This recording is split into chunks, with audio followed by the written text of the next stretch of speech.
কাঁঠালের বড়া, যেরকম তালের বড়া বানানো হয় ওইভাবে কাঁঠালের বড়া।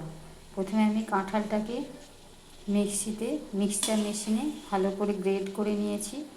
তারপর এর মধ্যে আমি সুজিটা আগে থেকে ভিজিয়ে রেখেছিলাম। সুজি, ময়দা, চিনি আর কাঁঠালের পাল্পটা দিয়ে এখানে আমি মেখে রেখেছি। আর বড়ার আকারে দিয়ে দিয়েছি। দেখুন কত সুন্দর হয়েছে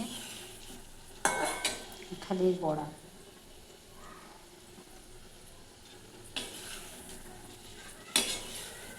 এর সঙ্গে পরিমাণ মতো চিনি আর নুন, যে যেরকম মিষ্টি খায় সেই পরিমাণে চিনি দেবে।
এবার আমি একটা একটা করে আবার ছাড়তে থাকবো।